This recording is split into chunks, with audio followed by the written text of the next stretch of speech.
kita mulai pembelajaran pada pagi hari ini mengenai kita dan masyarakat global. Apakah sudah siap semua? Ya. Oke, kita akan mengingat kembali tujuan pembelajaran yang akan Ibu jelaskan. Yang pertama, menjelaskan tentang globalisasi. Yang kedua, identifikasi faktor terjadinya globalisasi. Dan yang ketiga, menganalisis karakteristik masyarakat global. Kemudian yang keempat, nanti Ibu akan memberikan kalian penjelasan, yaitu menganalisis karakteristik masyarakat asing. Nah, apa itu globalisasi?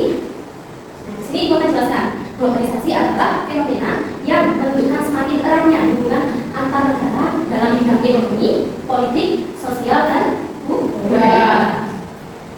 Kemudian ada faktor pendorong globalisasi, kemajuan teknologi informasi dan komunikasi, yaitu perkembangan internet, media sosial, dan perangkat komunikasi modern memungkinkan pertukaran informasi secara cepat tanpa batasan geografis. Kemudian ada perdagangan internasional dan ekspansi modal. Apa itu? Akan dijelaskan. Perdagangan bebas, perjanjian dagang, dan investasi asing meningkatkan integritas ekonomi antar negara, memperkuat jaringan bisnis global. Kemudian ada migrasi internasional. Nah, di sini migrasi internasional yakni perpindahan manusia antar negara membawa keterampilan budaya dan nilai sosial, menciptakan lingkungan multikultural dan mempercepat pertukaran budaya. Kemudian apa sih dampak dari globalisasi?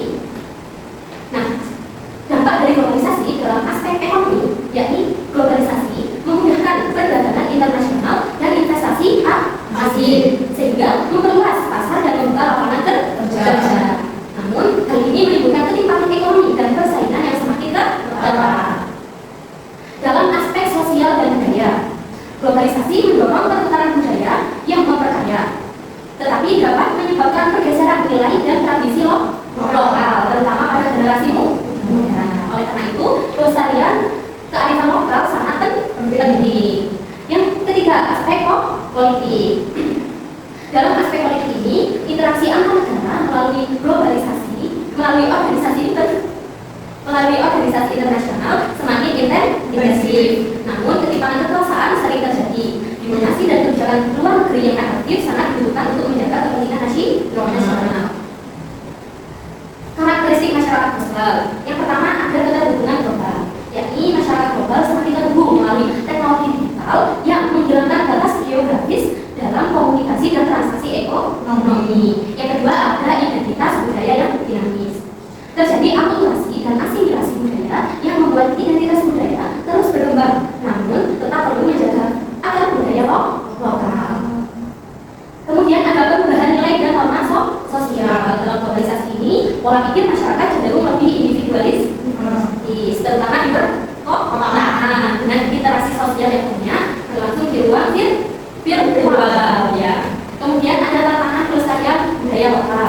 Dalam globalisasi ini, pengaruh budaya global dapat melemahkan bahasa daerah dan tradisi lokal, sehingga diperlukan kesadaran untuk melestarikan budaya melalui pendidikan dan promosi seni tradisional. Dari anak-anak, selanjutnya kita akan melakukan penugasan. Apakah sudah siap untuk Ibu kasih tugas? Siap. Oke, sekarang kita akan membuka Google dulu. Coba dibuka Google-nya semua. Habis itu kalian masuk ke webnya kelas 7. Sudah? Kalian masuk sebagai siswa. Nah, seperti ini tampilannya. Kemudian kita masuk ke kelas PPKM kelas 10 ya. Kemudian, nah di sini Ibu akan memberikan tugas kepada kalian berupa penayangan video dulu. Nanti kalian secara berpasangan akan menganalisis karakteristik masyarakat Asia pada selembar kertas. Kemudian setelah selesai kalian presentasikan jawaban kalian di kelas. Apakah siap? Siap. Sekarang kita buka dulu videonya. Sebentar, saya berikan dulu kelasnya ya.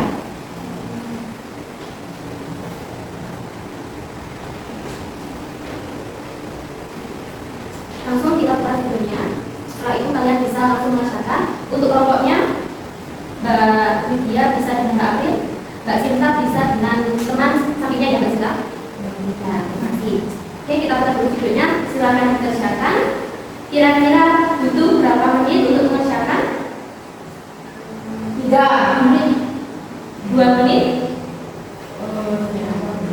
2 Oke, 3 menit ya. Setelah melihat videonya, baru 3 menit kalian mengerjakan, oke?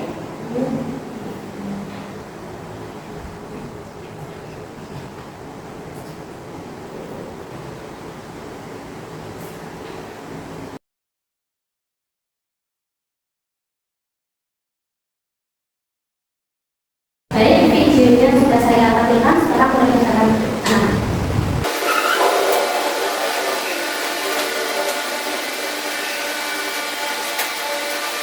Apakah sudah selesai anak-anak? Sudah. Kemudian kalian bisa mempresentasikan di depan kelas. Untuk yang maju, yang siap duluan. Dari kelompoknya Mbak Widya atau kelompoknya Mbak Sina, monggo. Ya, silakan.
Baik, terima kasih. Beri aplaus untuk Mbak Widya dan Mbak Apri.